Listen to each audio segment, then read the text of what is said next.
Trump ने एक बार फिर ईरान युद्ध जल्दी खत्म करने होने का दावा किया है। उन्होंने कहा कि ईरान ज्यादा देर तक टिक नहीं पाएगा। उधर हॉर्मुज में अमेरिका और इजराइल के जहाजों की एंट्री रोकने के लिए ईरान की संसद में बिल पेश किया गया। देखिए रिपोर्ट।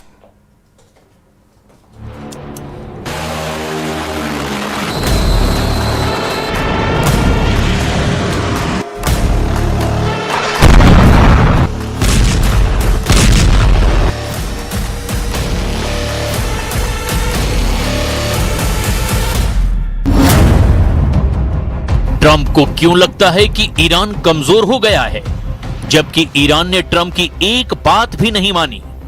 ट्रंप बार बार क्यों कह रहे हैं कि ईरान ज्यादा देर टिक नहीं पाएगा, जबकि हॉर्मुज अभी भी ईरान के कंट्रोल में है? ट्रंप बार बार डेडलाइन क्यों दे रहे हैं, जबकि ईरान ने हर बार अमेरिका की डेडलाइन को मानने से साफ इनकार कर दिया? अमेरिका खुद मान रहा है कि कुछ मिसाइलों का स्टॉक खत्म हो रहा है, फिर भी ट्रंप कह रहे हैं ईरान टूटने वाला है। असल में कौन कमजोर पड़ रहा है? ईरान ने अमेरिकी ठिकानों पर हमले किए, जहाजों को टारगेट पर लिया और खुद ही सीज फायर तोड़ा। फिर भी ट्रंप कहते हैं वे ज्यादा देर नहीं टिक पाएंगे। यह आत्मविश्वास है या ट्रंप का आशावाद?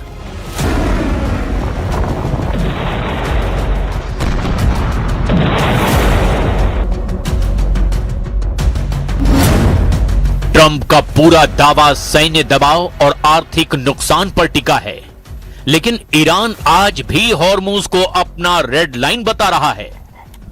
तो दबाव काम कर रहा है या नहीं? अगर ईरान सच में थक चुका है तो वो परमाणु मुद्दे पर रियायत क्यों नहीं दे रहा? ट्रंप की सबसे बड़ी डिमांड अभी भी अधूरी क्यों है? ट्रंप कहते हैं कि जंग जल्द खत्म हो जाएगी क्योंकि ईरान टिक नहीं पाएगा, लेकिन इतिहास देखें तो ईरान ने पहले भी लंबे दबाव झेले हैं। इस बार क्या अलग है? We had oil down to less than two in many places like Iowa. Oil was down to gasoline was down at numbers that people hadn't seen in years. $1.85, $1.95. So it passed Tuesday. I was in Iowa at a stop, and we had $1.95, another one $1.85 a gallon. And we'll see those days pretty soon again, based on everything I see, as soon as the war ends. And I think it's going to end pretty soon. I don't think they can go much longer. Yeah, please. Trump पिछले कई दिनों से एक ही संदेश बार बार दोहरा रहे हैं, deal करो या नतीजे भुगतो। लेकिन ईरान के प्रॉक्सी यमन के हूथियों ने तो सऊदी अरब पर हमला करके ट्रंप को सीधे संदेश दे दिया है कि अमेरिका का कोई साझेदार, कोई भी हमदर्द उसके आगे नहीं टिकेगा। डील अमेरिका और ईरान की होनी थी, लेकिन डील सऊदी अरब, तुर्की और पाकिस्तान में हो गई। ट्रंप बार बार कह रहे हैं ईरान जल्द टूट जाएगा, लेकिन हकीकत उल्टी हो गई। जहां अमेरिका ईरान डील अटकी हुई है, वहीं सऊदी अरब, तुर्की और पाकिस्तान ने एक नया सुरक्षा गठबंधन बना लिया है।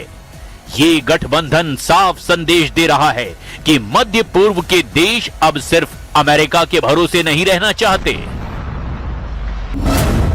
सऊदी क्राउन प्रिंस, तुर्की के राष्ट्रपति और पाकिस्तान के प्रधानमंत्री ने जेद्दा में एक संयुक्त रक्षा समझौते पर हस्ताक्षर किए हैं, जिसमें कहा गया है कि तीनों देशों में से किसी एक पर भी होने वाले किसी भी सशस्त्र हमले को उन पर भी हमला माना जाएगा।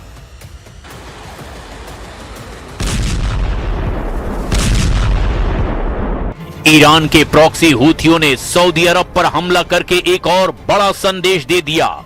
ट्रंप की धमकियों के बावजूद ईरान और उसके सहयोगी अभी भी मैदान में एक्टिव हैं, जबकि ट्रंप कह रहे हैं कि ईरान कमजोर पड़ गया है।